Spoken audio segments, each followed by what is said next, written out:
And what this is going to be is a basic test run. This is the that we've had with this, and we're going to be doing some online training, and this is the debut of it, so to speak.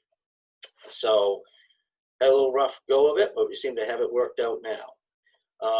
What this is for is we're given a basic pumps course that, when completed, if someone wants their state certification, at the end of it, if you do all the parts that are include all the videos, do the workbook, and get the hands-on portion done at the end of the month, you'll end up with your basic pumps certificate. We're also doing it for daily training. So if someone just doesn't want to go, they already have a certificate, or if they just want to, for the daily training, we'll just watch the videos. These videos are going to be posted up and be available. We're recording this as we go along. The videos are going to be up on the operations page as soon as we get done. They'll be available there.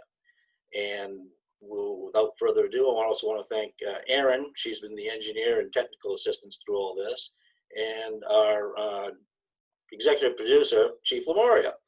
So he's been instrumental and been wanting to try this and see if we can use it for other types of training. So this is the first time out of the gate. It will get smoother, I promise you, from that. So without any further ado, we're going to get started. And so what we're going to do is we're going to throw up the slides, and then we're just going to narrate over the slides.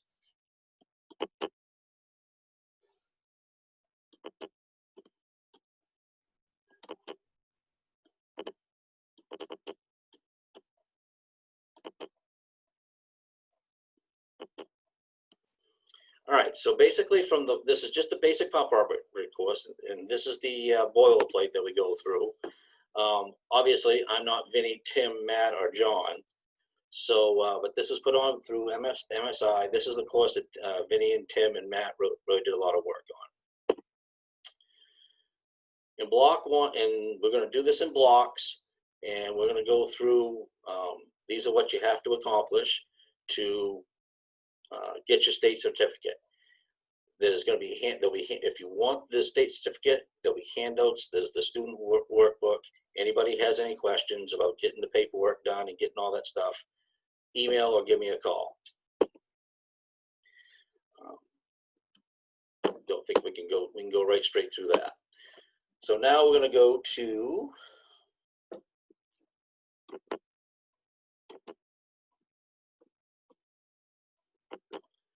okay, so now we're going to start, the basic start of the course is to start with the basic evolution of fire apparatus. Obviously, we're going to start with how this has gone through from the American aspect, describe the major changes, and identify the role of the driver operator. So over the years, fire apparatus has obviously changed from when it started out 200 years ago. It's changed to meet changing needs of the service, also changing needs of the people that we serve. It's intended to make the firefighting better and safer. So this has it that the fire service actually started, just talking about the American Fire Service. The first fire department was actually organized back in the Roman days. They actually had part of a Roman legion that was dedicated to protect Rome from fire back then. Essentially using the same equipment that they used in early America, using buckets, ladders, and hooks. This all started in the colonial times down around the Boston area, where fire was, they had a lot of thatched roofs, and they also had houses that were completely shingled with cedar, very fire-prone communities. So they had the buckets stationed around. They were leather buckets. They were round on the bottom, so people couldn't use them for feed buckets or watering buckets or the like something like that. Ladders were pre-stationed around, and hooks. The idea of the hooks was basically if your house caught fire, they tried a couple of buckets of water, and if that didn't work, they tore your house down so it wouldn't kill the rest of the community. As it says here, communities required homeowners to have fire protection in their homes. That was literally by ordinance. They had wardens that would go around and actually fine you if you didn't have your stuff set out, much like it is today with codes. They use bucket brigades, they use from Tross, they use from common wells and stuff like that. And as it says here, they use the hooks to pull down the buildings, much like we use the pike poles today. So hydrants, the first hydrants that were available, is, again, from colonial times. They dig a big hole in the ground, they brick it, they get water into it, and called a cistern. Some of these are still kicking around in places today. That you'd find in many old New England towns. A lot of times, I've heard of towns you'll end up with a pothole, and it ends up there being an old bricked up cistern that's under the ground. So cisterns were 1861. Louisville, Kentucky still had 124. Water relays were buckets from here. Essentially, we're doing the same thing in Scarborough today with our underground cisterns that's out in the rural area in all the subdivisions, just on a larger scale, and they have the ability to hook the trucks to them. But essentially, the idea is still the same. Before I move to the next slide, one thing that I did want to say is that after each section, if instead of breaking for questions during each slide, if you have a question, write it down, and then we'll go over it. I'll stop and give time for questions at the end of it.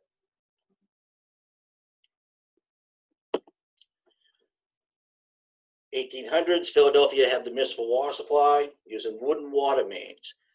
These are still prevalent around. These were still prevalent all the way up into the early 1900s. This is where, if you read down through, this is where the thing was dig up the street, access the water main, drill a hole, draft the water out there. The term fire plug comes from how they seal the hole afterwards. I know Portland Water District still had found some of these not too long ago. They came into the class here at Scarborough. They actually had a section of one that they had dug up down somewhere in the city. They just hollowed out a tree, put sections together, and that's how they move the water from the source down through to the city. So after the development after they moved away from buckets and they moved up to the hand tubs. What these were big rolling devices. They had a pump in them. It was a piston pump, and as you see in the picture, the rails would tip out on either side, and groups of men would get on either side and pump up and down and create pressure. There was a positive displacement pump. Now, one of the things with this is that with a positive displacement pump, you would get variations of the pressure. Every time that they would come down on the compression cycle, you get a stream of water. When it would come up, you'd have a lag. So if you see on a lot of the pictures, it was the next generation, or this one might actually have it. If you look at the picture, just underneath the bell, down towards the top of the tub, you'll see a round copper ball. That was a pressure ball. Basically, when you would pump up, the pressure would come up into that ball and stabilize it so that you're pressurizing that so that you would get a good steady stream of water out the nozzle. The nozzles weren't called nozzles back then. They were called play pipes. They were the long brass one that everyone tries to collect, about 3 or 4 feet long, big handles on both sides, solid bore. They would just run, and that's how they would do it. They'd have hose carts, leather hose stored around. Back in this era, this is when a lot of you'd have the private fire companies. They would be around and be like joining a club. There weren't really many municipal fire departments at that point. So you'd be able to, you'd have to join. This was before they created the municipal fire departments. This is where they would create some of there'd be fist fights sometimes about who was going to get the fire. But hand tubs, they had the suction that they would draft out of the cisterns. It went into the side. You can see the inlet right on the side of the tub. Then they moved on to steam. 1800s in England. They were pulled initially by hand, and then they started adding horses.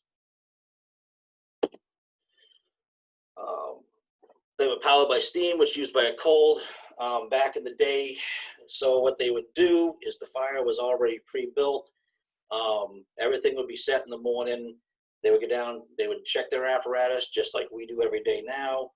Somebody would tend the horses, somebody would tend the apparatus. You'd have the fireman who would stoke the fire. When they would get a call, they'd go downstairs, however they got there, pole, usually whatever. People would get the horses out. The harnesses were hung up overhead, pre-hung in the station, so the horses were trained to step into the right spot. They'd pull a rope. The harnesses were quick hitch harnesses that would drop down. They harnessed up the horses. While that was all happening, you had the fireman who was at the back of it, stoking the fire to get that fire going. That's why you see in the old Currier and Ives photos that as the steamers were going down the street being pulled by the horses, you would see the smoke and the sparks coming out the top of the boiler.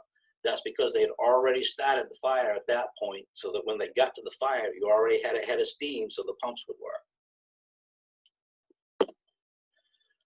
They moved on to steam pumpers, did become motorized. They were not very reliable. As you can see here, it's hard rubber wheels.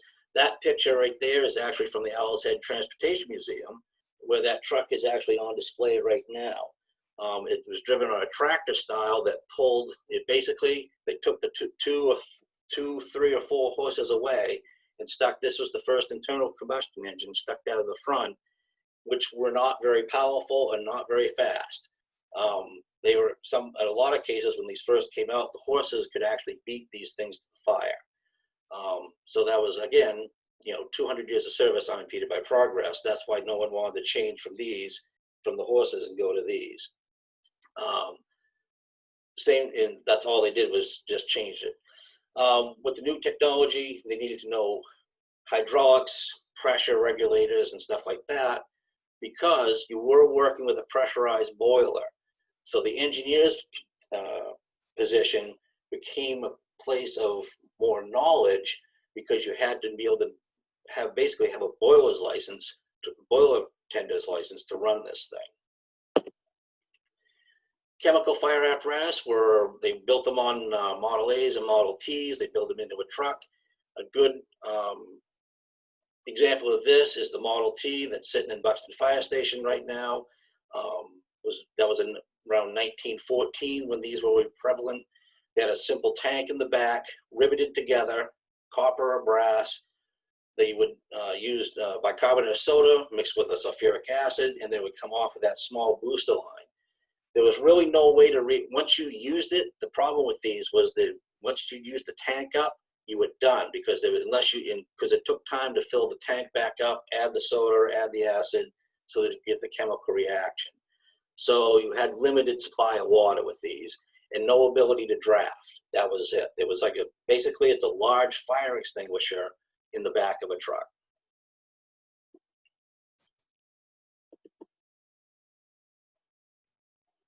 So then we moved on to the modern fire apparatus. Diesel powered, increased, you get more, what they kind of jumped over here was the gas era. They moved on to bigger gas motors. What we currently you kind of see from the 40s, 50s, 60s, 70s, and up into the 80s, there was still a lot of prevalent of gas fire apparatus. They increased horsepower. You had your pumping capacities went up much higher. They started back in the 40s and 50s. A 500 or 750 gallon minute pump was big. Then as they worked their way up through time, you just got up to your 750s, your 1000s, your 1250s, and 1500. That's what the standard is today. You had a larger tank capacity. Depending on where it goes, the standard in the cities were always, you had a 500 gallon tank or a 750 tank, or you get on the rural areas, you got, thousands. They were just, as over the time, things just became more and more reliable. So after working through all those slides, the driver's role in the safe operation of fire apparatus. Every fire apparatus, and since they've had them, should be checked every morning when you come on duty. Make sure it's going to run, operate, and work as advertised, so that we're ready to go. And all this stuff has to be charted. driver operator is, or the engineer, however you want to call it, is responsible for getting the fire apparatus and the crew safely from the fire station to the fire, and positioning that so that it's safe. It's a good, safe work area.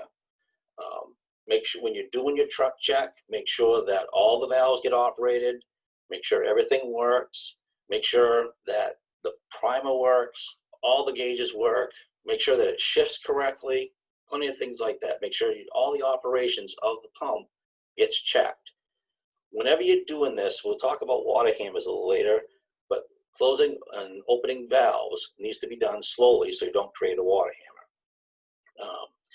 Communications shall occur between the pumper and the hose teams.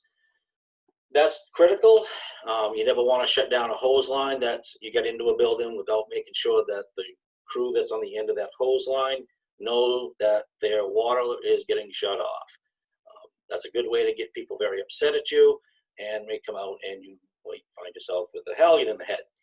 No straddling of hose lines. That's kind of obvious for any reason that you don't. If you're operating a pump, see a lot of times people will be trying to, especially with the side mount pumps, they'll straddle lines to try to open the valves and stuff. You never know when one of those couplings is going to break, or when the hose line is going to break, or you could get some sort of malfunction that line is going to come off there, and you definitely don't want to be straddling that when that happens. You definitely want to have your PPE on. When you're laying out the hose, now this talks about LDH. Anytime you're laying any hose, the maximum that you want to drive is 5 miles an hour.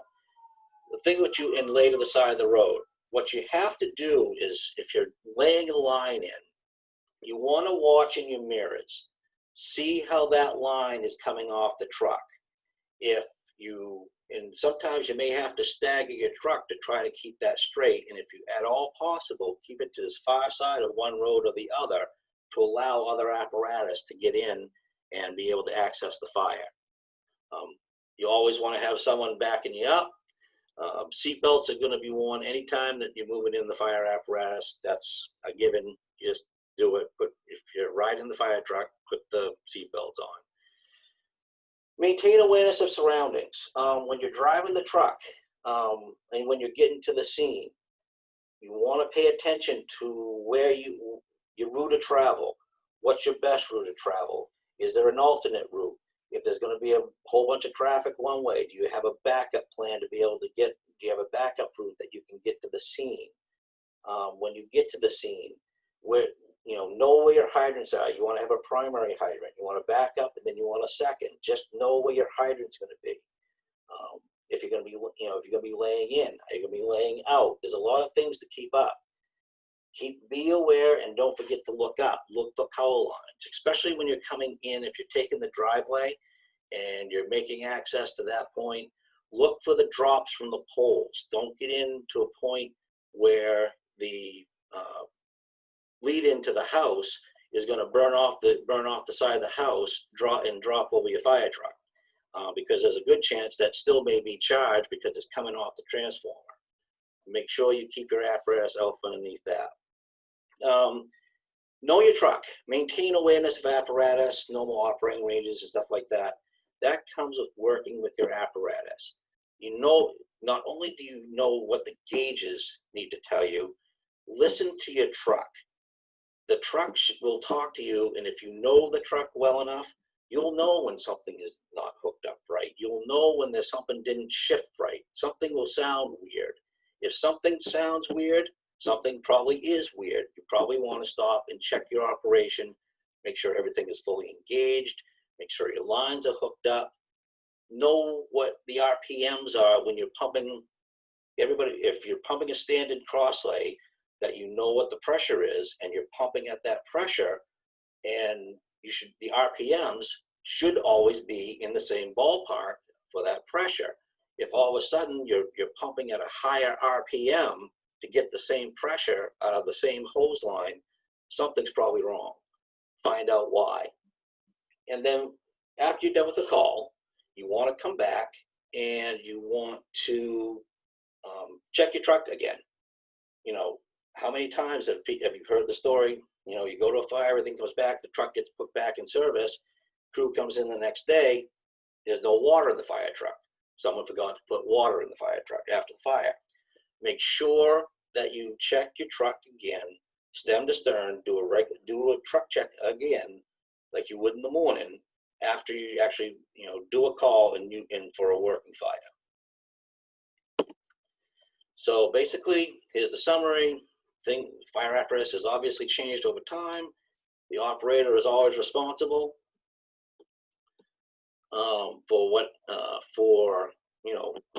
operator is responsible for the truck. He's responsible for the people on that truck. He's responsible for the equipment that is on that truck. He needs to make sure, or he or she needs to make sure that everything is all good. And absolutely, anytime that truck is moving, you need to be in a seatbelt. So, I do believe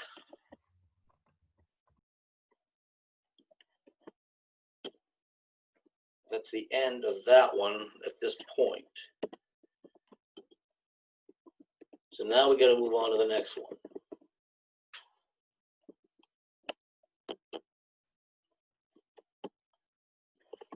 Yep. So before we go on to the next screen, can you go back to where they can see me and I can see them?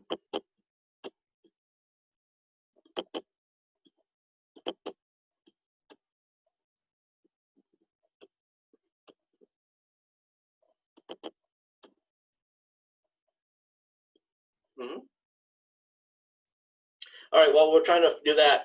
Now's the time to chime in. Does anybody have any questions about that first section we just went through about the history of fire apparatus?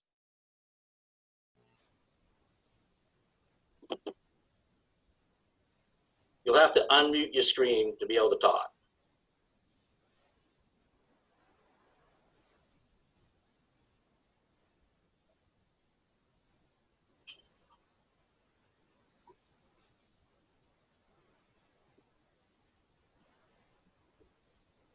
Waiting on any questions?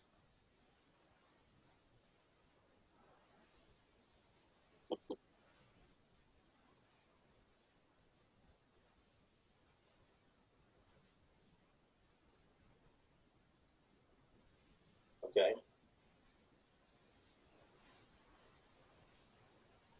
We're going to give me a 1 minute break. We can check on something.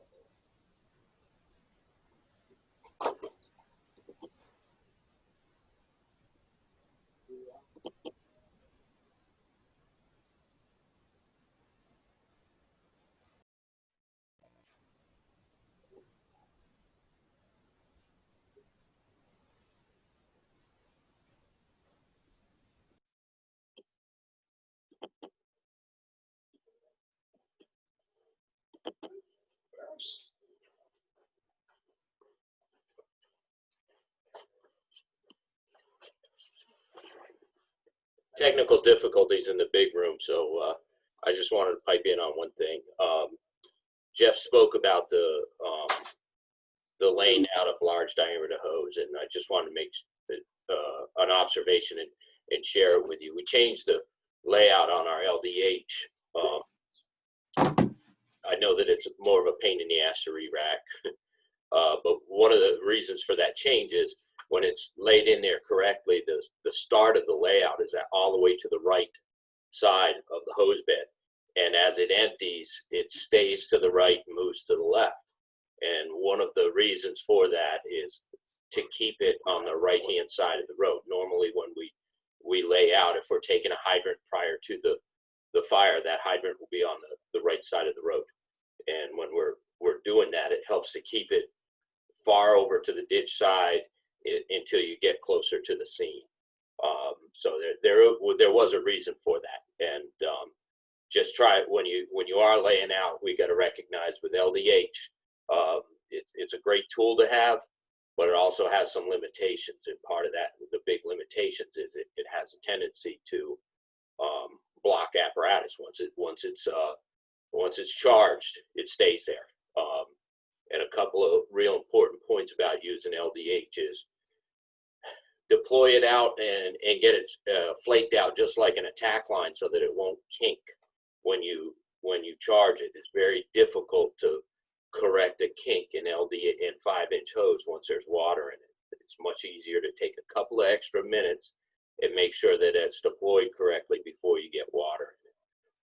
That has been an issue on a couple of fires that we just had. Once you charge that line, if you have it does not take much to kink that 5-inch hose. And if it stays kinked, we might as well be going back to 2.5-inch hose, which isn't really a bad thing. But LDH does have some limitations, and we have to be careful about its use. So take the extra time ahead of time to get that straight before you put water in it, and that is a primary focus of engine operators and pump operators, is to make sure that's the case. Thanks. All right.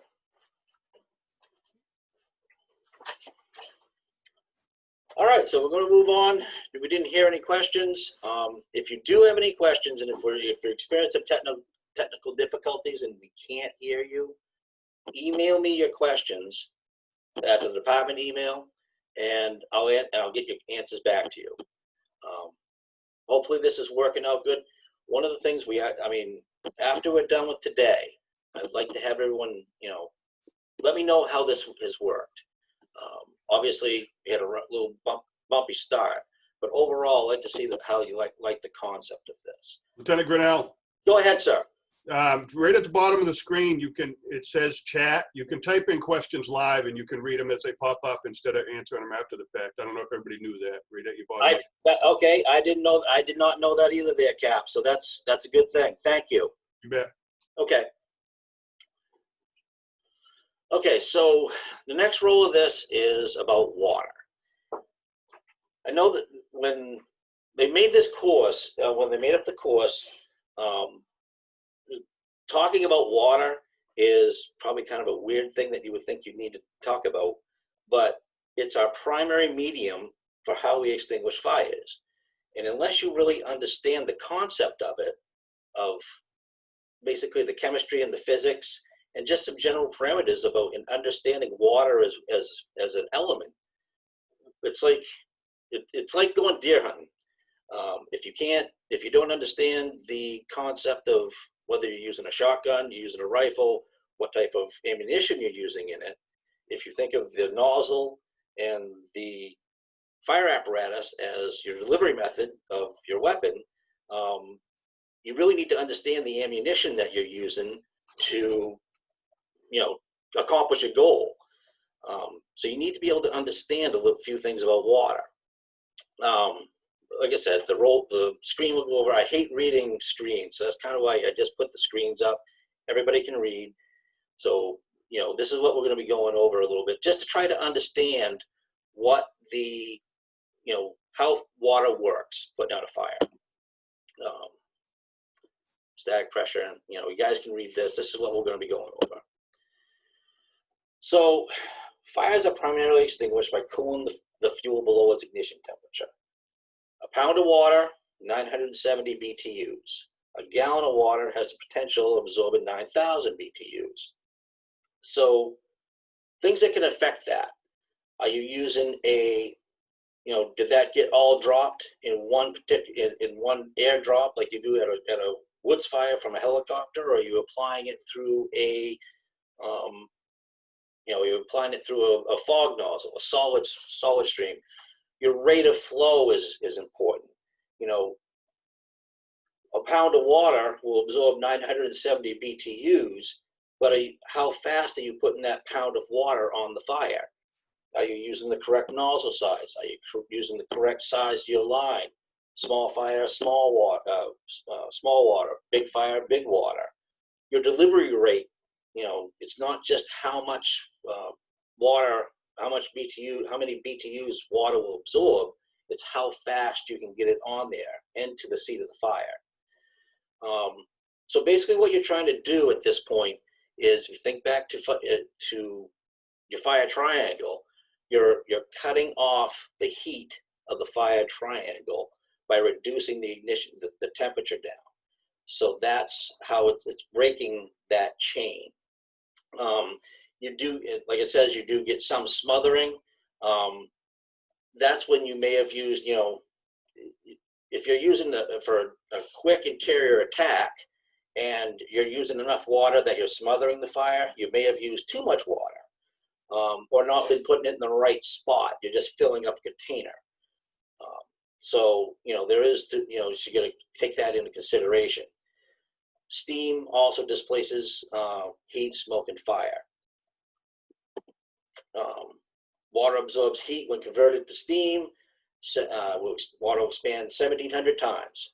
So what that means is you take a gallon of water and the space that container is, whether it's a gallon jug full of water, and you convert that to steam, the size of that jug is going to expand 1,700 times to fill up a space.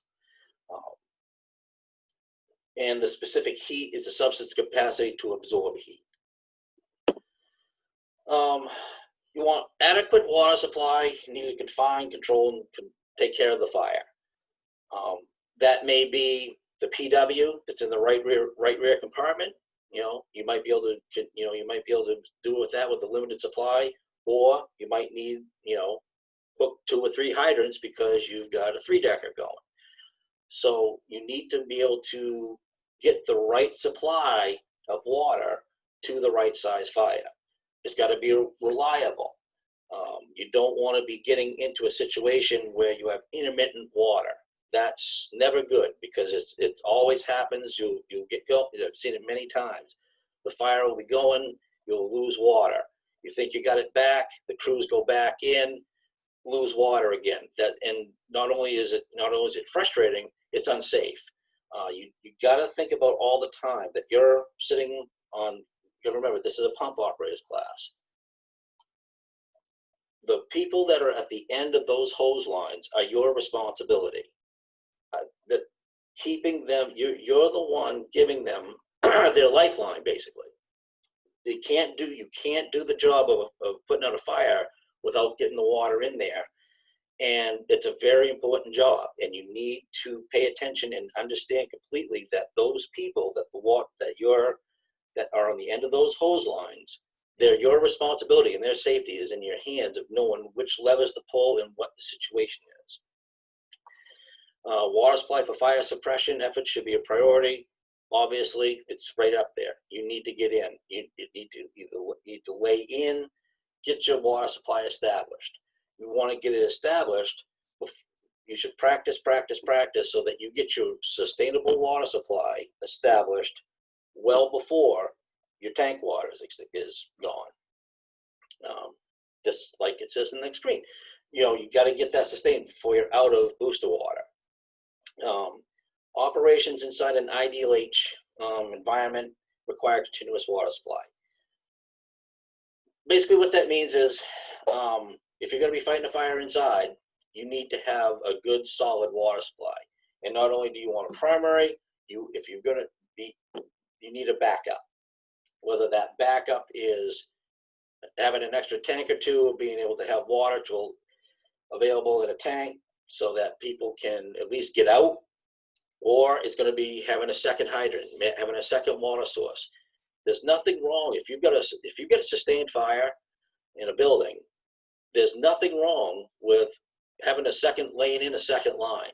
You may use it, you may not, but if something goes bad, what you're able to do is, even if you're only using the primary truck, the first in truck with lines off it, if some reason that truck dies, or you lose water to that primary truck, you can take your secondary water source and pump right through that first truck. Just use it as a manifold.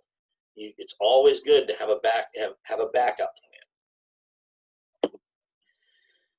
The initial fire attack water carried by the first, obviously you got, initial attack fire, units carried by the first arriving units. That's your booster tanks. Booster tanks vary in size. Most of your trucks typically today are around 1,000 gallons a minute, unless you're in an urban area and they drop down to the 500, 750s. You get out in the rural area, you're looking at your bigger trucks. You're looking at water supplies up to 2,000, 2,500 in some cases. Like in Gorham has a tanker that's 3,000. So depending on what your response area is going to be how much water you actually have coming with you. Other water supply sources are your pressurized systems. These are your wet hydrants. They can be public or private, but whether they're public or private, they're all tapped into the municipal water system that is coming from a source.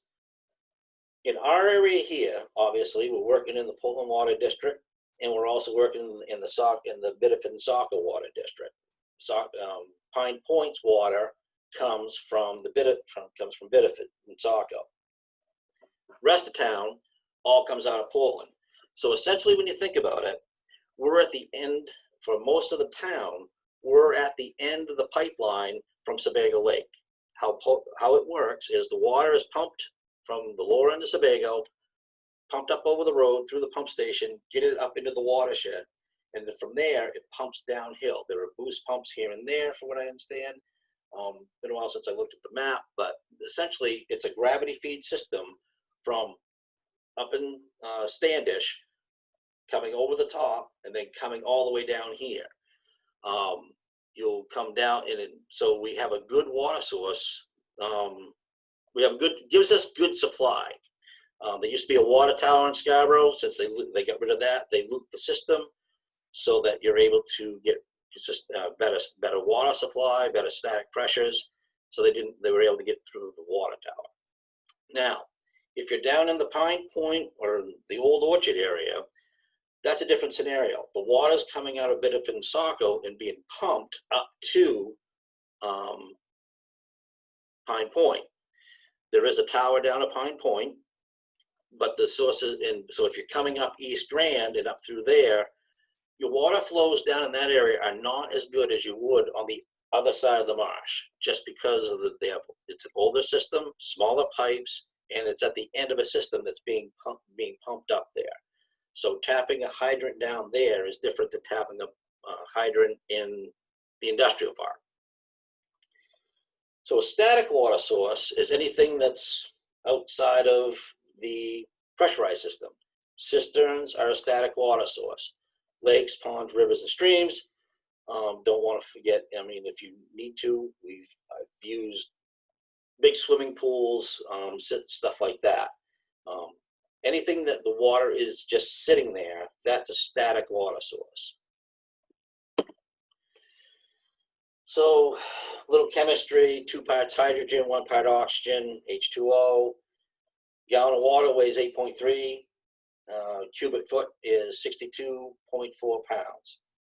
So, when you're pumping a truck and you're doing master stream operations, or even if you're doing 2.5, you could just have the blitz fire going. I want you to just think about at 62 pounds, at every time a cubic foot of water comes out that nozzle, you're pumping 62 pounds into that building. It doesn't take that long to build up. It doesn't take long for the weight to build up inside that building, okay? Keep in mind how much water you've pumped into a building, considering the style of building, how much fire was involved when you got there. You know, it was a lot of things, because you have to worry about collapse. If you pump enough water into a building, you're going to make it collapse just from the sheer weight of it.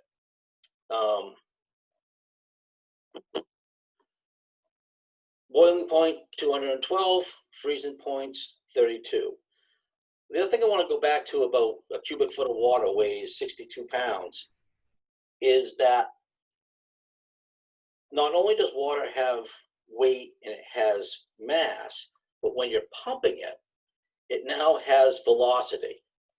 So when the water is coming out the end of that nozzle under pressure, at 62 pounds, you're getting hit 62 pounds every time. So you need to keep, that's a lot of kinetic energy being put out that truck. Once you get a truck up to pumping pressure, you need to keep in mind how much power is going through your hose lines. It's not only just for keeping the building together and what you're doing, general safety of yourself and the people around you, and what these hose lines can, the amount of pressure and the amount of potential energy that's in these hose lines. Good.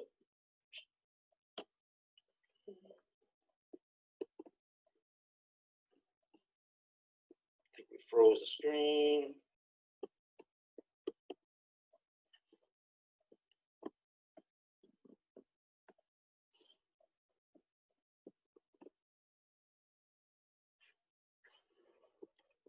Hang on just a second. I want to escape it down there. Oh, okay. We'll go back to where we started.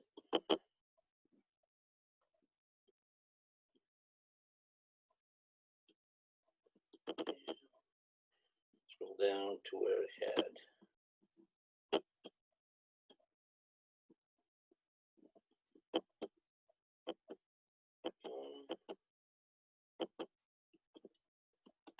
Yep, we'll go to this one right here.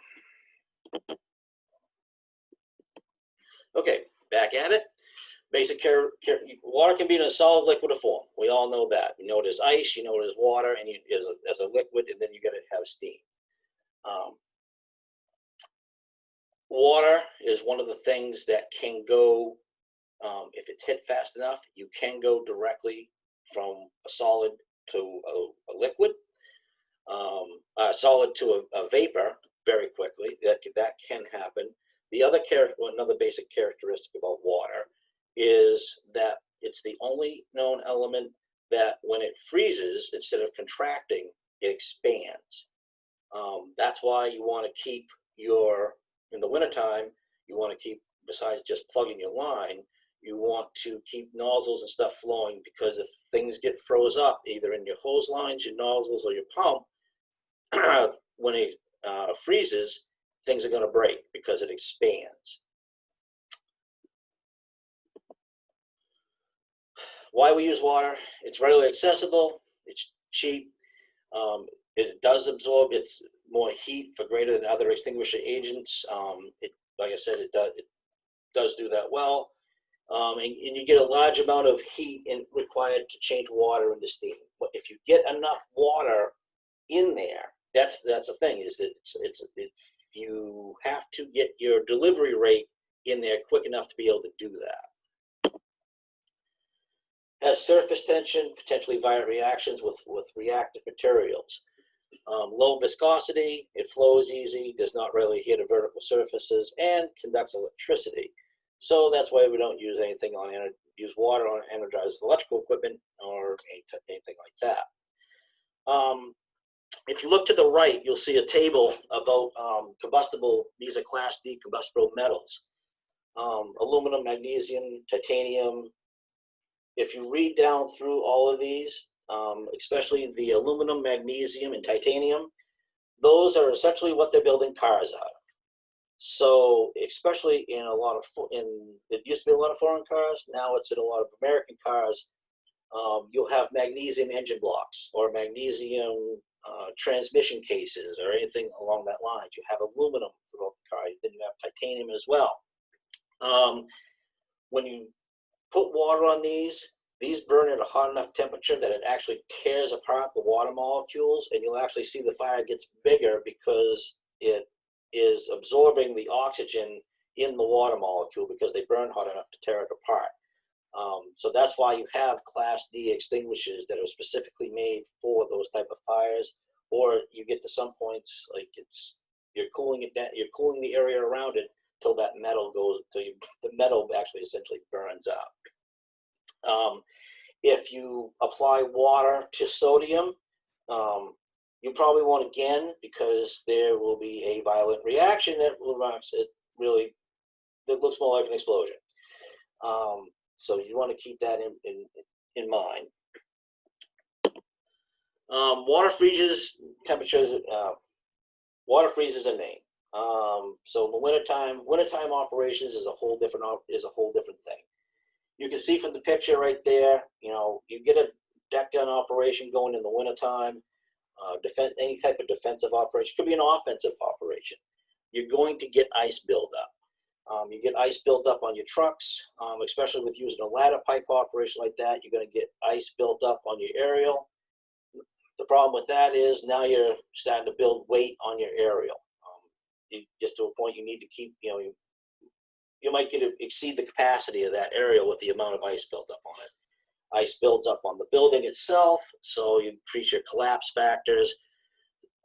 Besides the fact it's just slippery to walk on. So wintertime operations as a pump operator are not fun. So fluid dynamics, there's like 9 of them that they want to go over here. Bear with me through this. Water pressure refers to the force in a unit area and is measured in PSI. And for the friends from the county where you get crossover trucks from Canada, KPA. Water flow through the quantity of pipes moving. Water flow is the quantity of water moving through a pipe, hose, or fittings. It's measured by its volume, usually in terms of gallons per minute. Water that is not moving is potential energy. Moving water has potential and kinetic energy.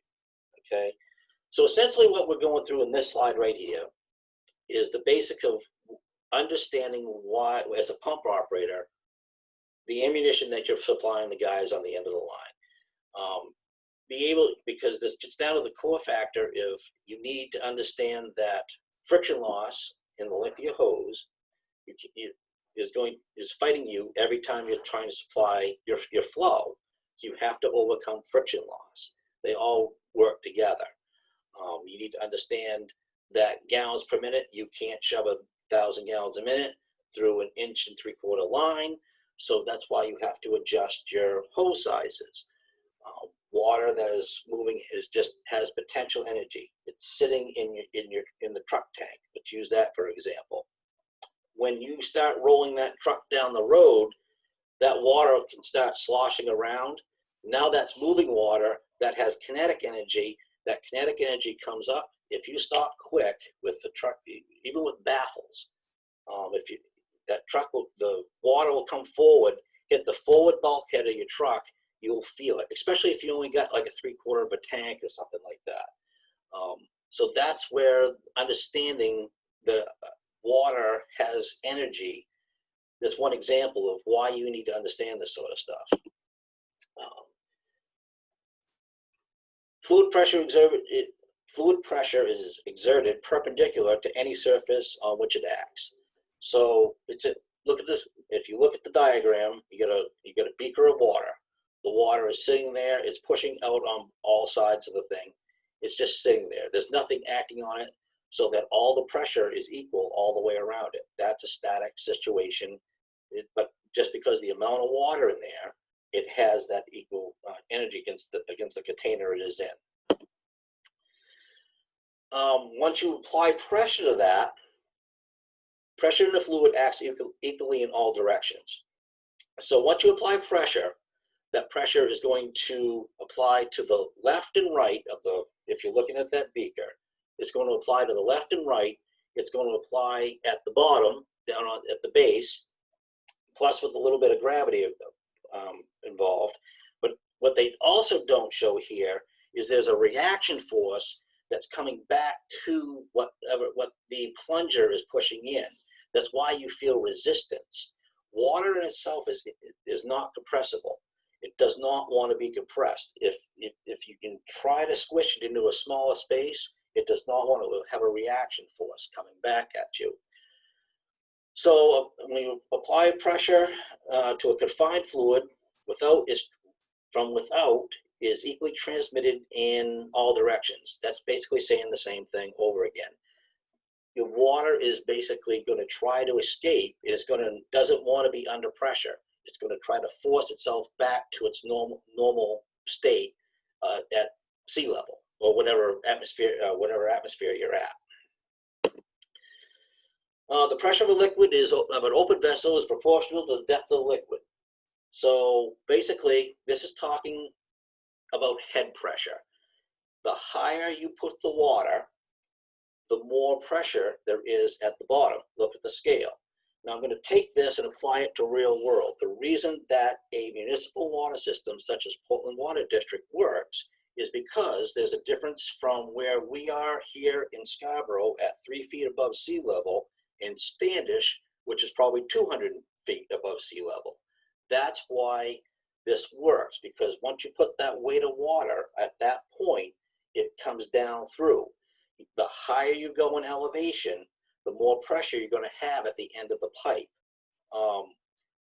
Another situation where this works, that's why if you have a water supply on top of a hill, and we'll call that hill 500 feet, and you have a fire on a hill that is 10 miles away, but that hill is, say, 100 feet, and there's a valley in the middle, that is why water will still come out the end of that line, is because you have water sitting at a higher source, which has more energy to push the water down through the valley, across, and up the other side.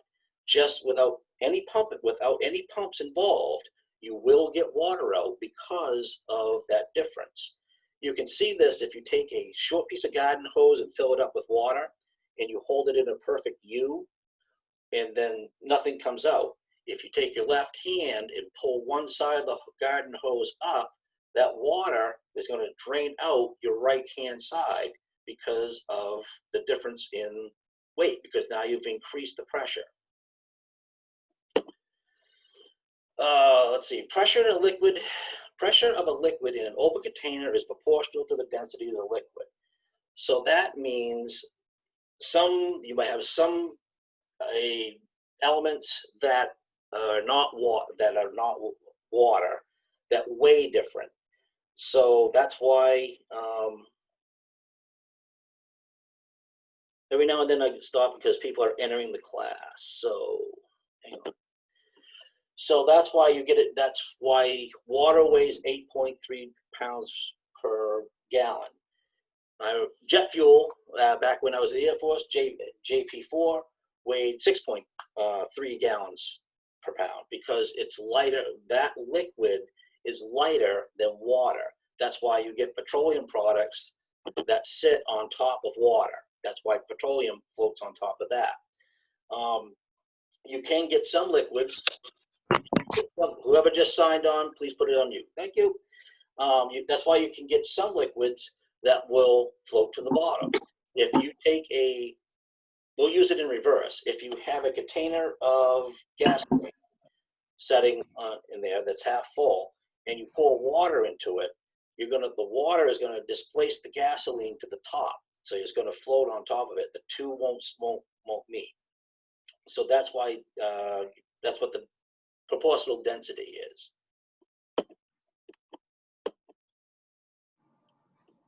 And we're froze again.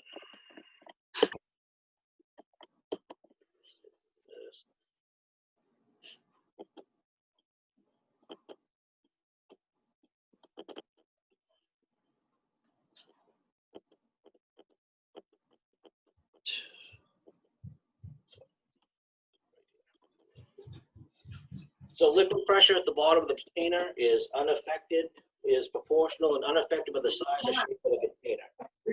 What? So, Oh yeah. put on your mute. Yep, mute. There you go. So basically, so what it is that you have a container that could be shaped like a pint, an upside down beer pint glass, or you have one that's shaped like an old style milk jug. If you put the same amount of water in each one of those, the pressure is going to be the same. Okay, it doesn't matter what shape the container is, as if it's open, that's where it comes in. So static pressure, the pressure in a system when the water is not moving. Okay, it's got potential energy, causes the water to flow up the open end of a hydrant, generally created by elevation or pressure or a pump. Placing a pressure gauge on a hydrant port and open the hydrant, that's how you get a static pressure of what's on the hydrant, what the static pressure is. So basically, you need to know the static pressure because you need to know what each hydrant, because then it gives you your flow rates. They're kind of given. So that's one of the things you want. It's kind of one of those things that's nice to know and good to know, I guess. Operating pressure. We used to call this static pressure and then the flow pressure. They're calling it normal operating pressure now. It's if you have a hydrant and say the hydrant is when you have a static pressure of 100 and it's just sitting there and not being used, it's just got a gauge on it. And then you tap that hydrant and you open it up and you open up the 2.5 gate on the side. When you're flowing out that 2.5, and the pressure will drop. The pressure is going to drop. So it's going to drop, use it as round numbers, you're going to drop from 100 to 80 because that's what the operating pressure is from a 2.5 coming off the side of that. That's what it is. If you open up the steamer, the pressure is going to reduce even more. It might reduce by half. So the reason you need to know this is because you don't want to be drawing a vacuum on a pressurized system. The pressure that's left over in that is your residual pressure. Now the residual pressure can be in your hydrant. No, let me back up. Static pressure is when you're in a hydrant that's not flowing. Your flow rate, your flow pressure, or the normal operating pressure is from a pressurized hydrant that's being used. Your residual pressure is a reading that you get off your pump. Now that you're pumping, you're looking downstream, you've got your pressures set up and you're flowing a couple of lines. You look on your intake gauge or your compound gauge and you'll see that you've got a residual of 30, okay? You now know that you really shouldn't be operating pumps. The residual pressure should always stay above 20 when you're operating a pump. Sometimes you can take it down to 15 if you're really careful. The closer you get to 0, the problem is that now you're going to start drawing a vacuum on the system, on the pressurized water system itself. It's going to cavitate your pump. It's going to cavitate the system, and you can actually create damage further down the line in the system. So your flow pressure, that's your other gauge that you're looking off on your pressure gauge on your pump. And this is the pressure that you need. Your pump could be at 100, it could be 150. This is what the pressure is reading from the hose lines coming out. What's creating that is resistance, okay? It's the friction loss, and it's also resistance of the size of the nozzle that's downstream from where you're pumping. A fire truck or a pump will move water, but it's not going to be usable water. You need pressure to be able to make it a usable stream. Also, fire trucks need a little bit of residual pressure back into the system to make them pump correctly. They want to be pumping against something. You'll hear your RPMs increase. A good indication of this is when you're pumping a couple of, or just 1 inch into the 3/4 line, and you've got your line set up, and then all of a sudden you use that same line and try to hook up a blitz fire to it. You're going to open it up. The water is going to come out the end of that blitz fire, but it's not going to go anywhere. You'd have a better operating stream from the standard 1 3/4 nozzle, the 15/16 that you got on there, than you do with the blitz fire, because you're getting a good pressure gives you to be able to force the water into a usable stream. Water flowing through hoses, pipes is slowed to the contact by friction loss. Friction loss is what you're always fighting, okay? That's variable by what you're pumping through. The friction loss in older double-jacketed hose is greater than in the new stuff, lightweight attack hose. If you're trying to pump into a standpipe system, if you're pump into a sprinkler system, all those have different friction losses because they're using, whether it's iron pipe, the plastic for residential sprinkler systems, all have different friction loss values. Water hammer, this goes back to what we talked about earlier, and the velocity of water moving down a line, moving that weight, moving that mass down the line. When you close a valve, most of the valves that are in a fire pump today are quarter turn valves, unless it's so you can really shut the water off fast.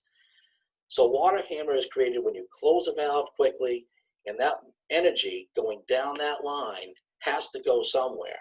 So it transfers out against the container that's now, the closed container that's now in. So essentially, if you think about it, if you have a 200-foot inch and 3/4 line laid out, you're flowing water, you slam that gate shut at the end, you've instantly gone from an open container to a closed container. So the water is now slamming into that. The energy is going to transfer back up that line. It's either going to break your nozzle, it's going to rupture your hose line, or it's going to transfer back up into the pump and have a problem there. Now, there are safety features built into the pump, such as relief valves and whatnot, but you don't want to count on those, okay? Because each one of those safety valves has a plus or minus factor built into it before they kick in. So when that energy comes back up and it's going to go through the pump, it's going to transfer to a different hose line that you've got, especially if you've got a different hose line operating, it's going to transfer to those guys on the other end of that hose line, and they're going to get hammered with that increase of pressure. So we're moving away from pressurized system to static sources. What you're looking right here is everything that's west of the turnpike in Scarborough for a static water source. It's a dry hydrant, okay? They go into all the list right here. The way these work is that you dig out a trench out into the pond that's below the frost line and below the level of water. You get a strainer on the end of a pipe that's far enough out into the pond that it's not going to freeze. When you get it all set up, the water comes in from the lake, pond, river, stream, whatever, comes into where the elbow comes up through. So you're not pulling from as far out, you're only pulling from what's just down below grade. Typically they're about 4 feet down, so they get down below the frost line. So you're only drawing up maybe 6-10, your draft is only 6 to 10 feet to the eye of your pump. It's a lot easier to do this and a lot quicker, especially in the wintertime, to hook up to one of these. Now you notice that this is set on an angle. The reason that is set on an angle is that the less degree of angles you put into the system, the less amount of friction loss you're going to have in it.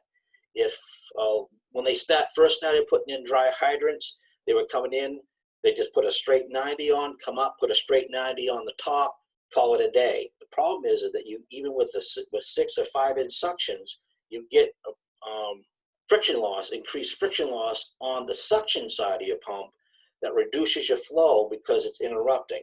So that's why they changed these angles to either a 45 or a 30 degree on your intake side, and that makes it a smoother flow coming out of the pond and up into your pump. So again, they're kind of bouncing around a little bit with these slides. They probably would have changed them around a little bit. We're kind of back to a pressurized system, but this is how it works. Think of that on the left in the diagram. Sebago Lake pumps up over the top of that ridge that's in Standish, and then the rest of it drops downhill all the way to the ocean in Scarborough. They use underground water mains. When the mains are coming down, they're big mains. You're talking about 2-foot or 16-inch feeder pipes that come down through. And as it gets down closer, those are your primary feeders. When you get down closer to where it needs to be used, it drops out into your smaller feeders, down into your 8, 10, 8, 6-inch lines. And then when it goes out into your neighborhoods, they usually can drop down. They'll drop down into that, depending on if it's an industrial park, you're going to have bigger lines in the street, hopefully. If it's a subdivision, you're going to have smaller lines. So that feeds you out through. Usually they're about 6 inches. They don't usually go any smaller than 6 inches. Then off of that, what taps to your house is usually a 2-inch pipe coming into your house. Those are the distributors that go into your house. As it says here, the size of the water main is determined by the demand. If you have an old system that the community is built up around it, I guarantee you that the size of the system is not kept up with the demand.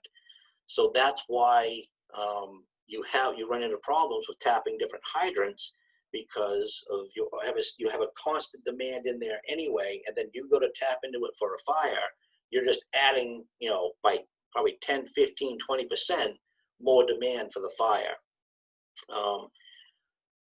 It says here, systems are generally designed in a grid system. Probably anywhere outside of New England, yes. If you look at how systems are set up and just the way the cities grew in New England, they're not in a grid system. They could be anywhere. They follow roads, they follow the path of least resistance. So that's why sometimes and that's why a lot of times there's not a lot of rhyme or reason as to why a water main is on one side of the street, and then it's on the other side of the street, and then it's on the other side of the street.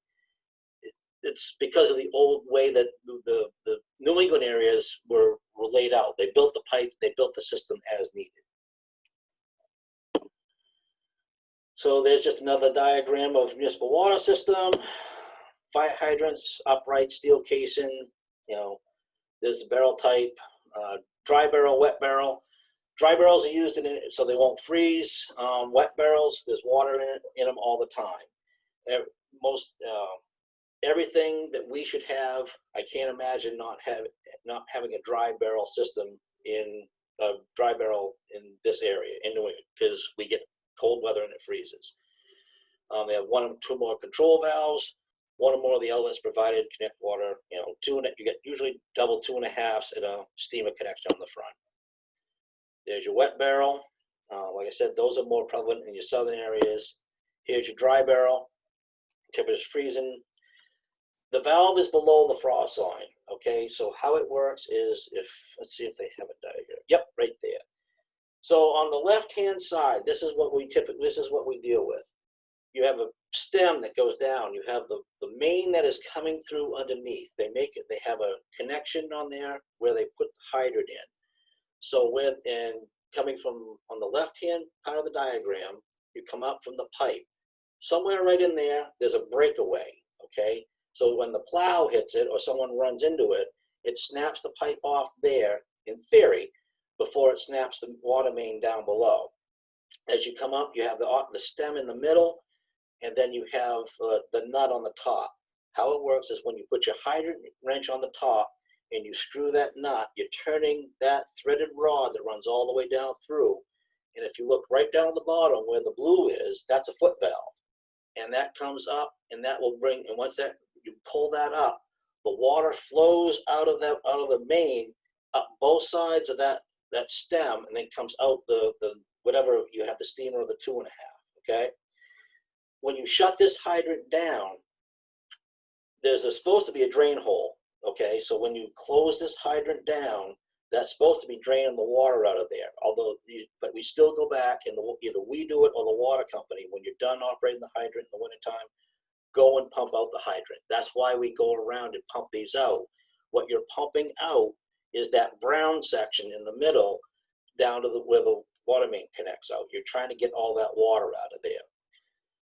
When you're using these hydrants, they get operated maybe once a year if they get serviced correctly. So these hydrants could be sitting there for a long, long period of time. When you put in the hydrant wrench on that thing and you go to make that first turn, it's going to feel like it's not going to want to come because the foot valve down at the bottom is rusted. I've broken hydrants. You snap the valve. What happens is they'll get rusted, and sometimes when you make that turn, that stem will snap off from the inside. That hydrant's out of service. You may get it open, but you definitely won't get it closed. So, and if you get it open, it may not be open all the way. So if you're going on beyond 22, 25 turns, that's why you want it, when you're opening a hydrant, you want to count how many turns you're making to open that. If you're up into the 30s and you're still turning on it and you're not getting a lot of water or not getting any water, yeah, you're broke. Find a different hydrant. So hydrant operations, take the cap off, open the hydrant to flush it. That gets all the crap out of there. This is not what we're doing. This is kind of an old date. This is where you're going to put Step 3 would be where you put the hydrant assist valve on, okay? Where you're gonna make a connection. We're not using the 2.5s on the sides anymore. You wanna operate the hydrant slowly. What you wanna do is get it open, flush it, close it, make your connection with either your hydrant assist valve or whatever you're gonna hook up to it. And then you want it, when you open it again, you wanna make those first few turns in a deliberate manner, but you want it to keep it slow. Make a turn, make another turn, make another turn. And as you open that, you're gonna see the water coming out your line. Get that water flowing so that you're not opening it fast and then sending that water down the line and slam it into the truck at the end. Before you open the hydrant, make sure they're ready for it at the end. Make sure, so a lot of things can go wrong. Just make sure that they're ready before you open that hydrant, that they're ready and connected at the end at where it's going. So it says here, hydrant personnel slowly opens the hydrant utilizing the hydrant wrench. Follow the arrow on the hydrant bonnet until the stem is fully opened. There are hydrants that either they don't have that on there, or it's so many, 100 years of paint. Those arrows are a little bit hard to see sometimes, especially at night. So make sure you're opening the hydrant the right way, okay? Usually it's opening to the right, you're screwing it into the ground. That's usually the way it goes. But just make sure there are hydrants out there that do things different. Especially around here, there is a difference in the size of the hydrant nut on the top. I believe right now we have wrenches that will fit everything we have, but just in the difference between the Socco Bitterfit hydrant and the Portland Water, there are differences in those nuts on top. So make sure that the wrenches will fit. That's the big thing. I think we went over dry hydrants. This is the old, what they're showing right there in the diagram. That's the old way. That was that was first generation dry hydrants. You see the 90. The strainer at the bottom, what they should have, because the procedure for using a dry hydrant is this. You pull up to the dry hydrant, you hook up, and you back flush it. If you look down at the end, there's a strainer. The strainer should have a kick out on it, okay? So that when the water is coming back down, it has a place for the water to go. There's a little flapper at the end that lets the water out of the hydrant. If the first generations or the second generations, they didn't have those. All it did was just the screen. So don't wind the pressure to this. All you're doing, you're just moving the water to blow all the mud, sand, muskrats, fish, toads, and everything else that have crawled up inside that pipe. You're trying to get that out of there.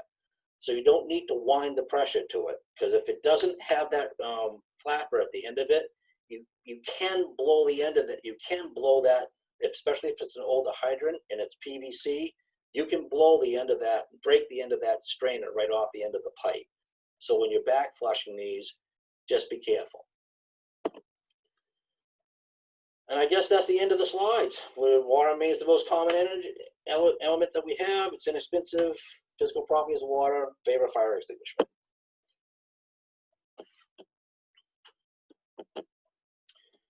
And now we'll go to if anybody wants to chime in with any questions right now, what do you got?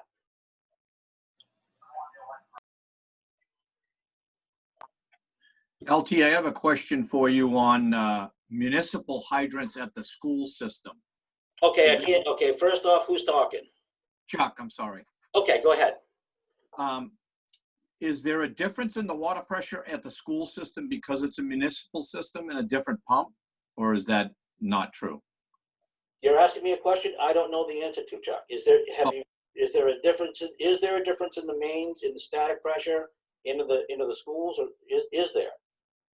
I meant the hydrant system, I'm sorry, I didn't mean the sprinkler system in the buildings. I just meant in general, like in the school area.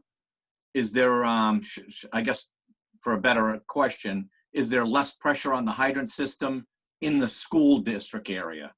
Not that I know of, because Okay. when they took the tower down, they looped that whole system so that you got equal pressure going up Gorham Road in and around that. That's where the loop is right there, Chuck. Okay. I could be Thank- wrong, and someone knows different, chime in. But that was the idea, where the tower was sitting right across from the old Oak Hill Station. That's when they looped the system. That's why we wound up with so much more water pressure in Scarborough, was because of that. Okay, thank you. Any other- Lieutenant Grinnell, I have a question about some higher, so like if we go to Piper Shores or areas that are farther away from the main system, would they typically have less pressure or would it all be equal throughout the system? It depends on the age of the pipe and it depends on the size of the pipe, okay?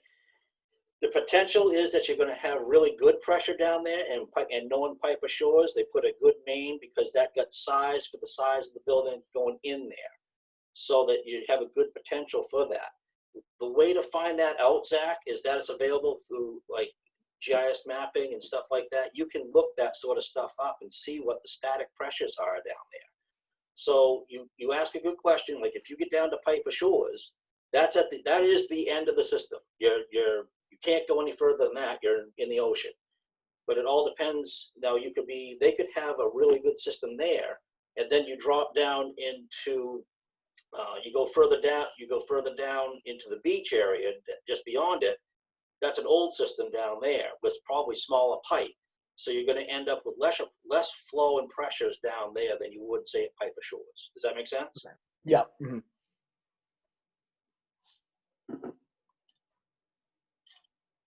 Any other questions?